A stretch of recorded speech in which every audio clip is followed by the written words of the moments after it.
Bonsoir, Mesdames, Messieurs. À Saskatoon, le Prairie Land Park accueille cette fin de semaine la 39e exposition annuelle de trains miniatures. Des passionnés provenant de 3 provinces de l'Ouest ont reproduit en format réduit des paysages des prairies. Voici ce qu'ils nous ont préparé Geneviève Patterson et Thomas Simon.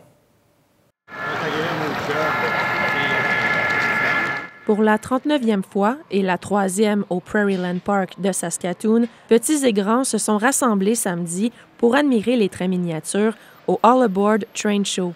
Environ 25 kiosques constituent l'événement. Le président de l'exposition explique que par le passé, l'événement a attiré entre 4 000 et 5 000 visiteurs. Il espère le même nombre de participants cette année, peut-être même plus. Pour la famille Severson, c'est une tradition à ne pas manquer.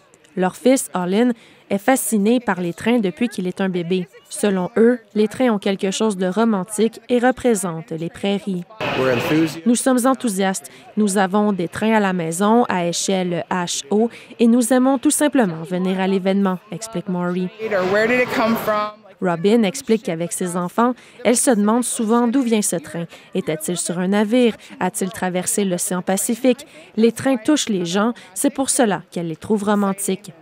Pour Gilles Doiron de Moose-Jaw, l'amour des trains est toute sa vie.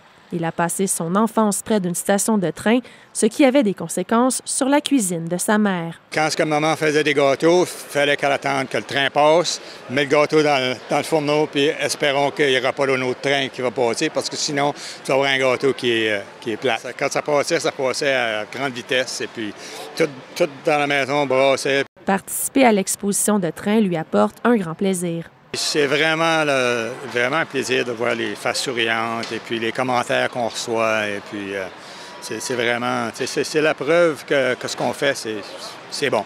En plus des expositions, des ateliers sont offerts concernant la sécurité des trains et des chemins de fer. Les participants peuvent aussi acheter du matériel servant à construire des maquettes. L'événement se termine dimanche. Ici Geneviève Patterson, Radio-Canada, Saskatoon. Jusqu'à lundi, à l'occasion du long week-end de la fête de la famille, il est possible de pêcher gratuitement et sans permis sur les différents points d'eau publics de la province.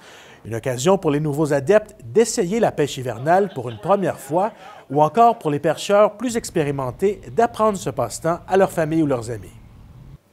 Voilà, Mesdames, Messieurs, c'est ce qui conclut ce bulletin d'information. Ici Karel Houth-Hébert et au nom de toute l'équipe, je vous remercie d'avoir été des nôtres. On se retrouve plus tard et d'ici là, bonne soirée.